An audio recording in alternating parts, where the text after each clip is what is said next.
Hello everyone, welcome to Small Model Car. So you see two Toyota 4Runners in front of you. Both of them are last gen and both of them are from Matchbox. They have few similarities, but a lot of things have changed in between them. So I thought it was a nice idea, I guess, to compare both of these, as the red one, which is standard 4Runner, is a older release, and the silver one, which is a modified 4Runner, is a newer release by Matchbox. And I think there are certain changes which you will be interested in seeing. So let's start with that. Let's deep dive into all the changes. So I'm going to start from the front. So some similarities: both of them have similar headlamps, similar kind of grille, Toyota badges, mirrors, and windshield wipers. And I think that's where the similarities in the front end, because now everything you see is different. Both of them have different bumpers. Standard one has the usual bumper with fog lamps. This one looks like a metal bumper with a bull bar, and it's really cut on the sides to give it a better off-road ability, I would say. Hoods are different. This one actually has a vent in the hood. This doesn't, and I don't know why. I don't see a snorkel or anything.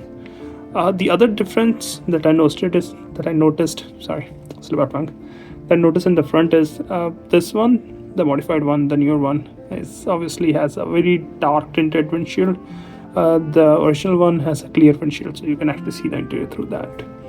Apart from that, when I keep them side by side, you will see that the height is different. I don't know how clearly it's visible from here, this angle, but if I move them side by side, you can see there is a difference in the height.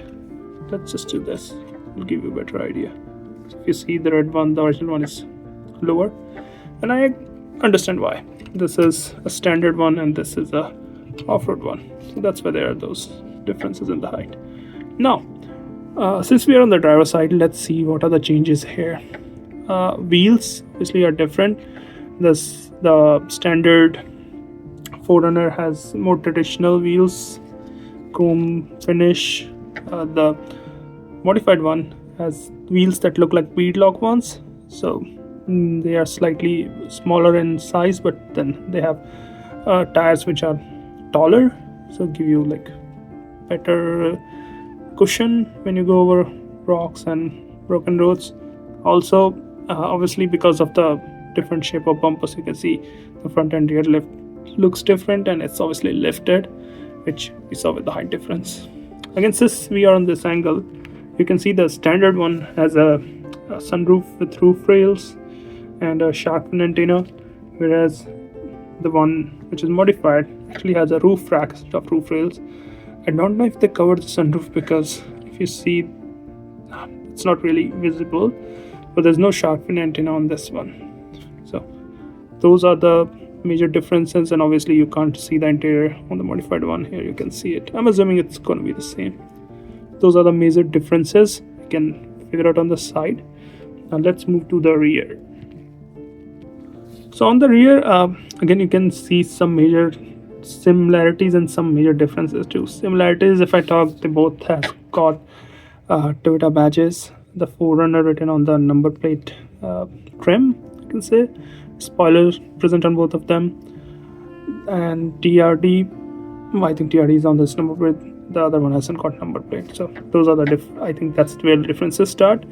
They both have detailed tail lamp, but they're not very similar. They're actually different. If you look at the standard one, it's more clear like what you see on the actual car, but the modified one has less clear element, more of amber and red. I don't know if they're showing it a turn on position or it's a different tail lamp altogether. I'm assuming that. Rear bumpers are different on both of them. You can see the body colored bumper with plastic piece at the bottom. This one has assuming metal kind of bumper and recovery hooks, and you've got place for side steps on the side. So yeah, there are a lot of differences in the back. Obviously this one also gets a TRD Pro badge, standard one doesn't. So you can see a bunch of differences in the back too. Now let's move to the passenger side. So the differences on the passenger side are similar to what we saw on the driver side. So it's almost identical, and surprisingly none of them have fuel fillers. I don't know why, so I'm not sure. Uh, let's just have a quick look at the bases, if they are similar or if there are any changes. So the base on both of them, I think, are very identical. Yeah, I don't see any major differences. They look very identical to me. Both of them are plastic because both of them are mainline. So, questions: should you get one of these? Should you get both of these? Well, I like 4Runners, and I like that they did a modified version, so I have to have both of these. I will leave up to you if you're a fan of. If you have got the standard one, I think getting the modified one is a good idea. Now you know all the differences, all the similarities. I hope this helps you out to figure out if you need both or need one. Well, those are my thoughts. Thank you for watching. Have a good day.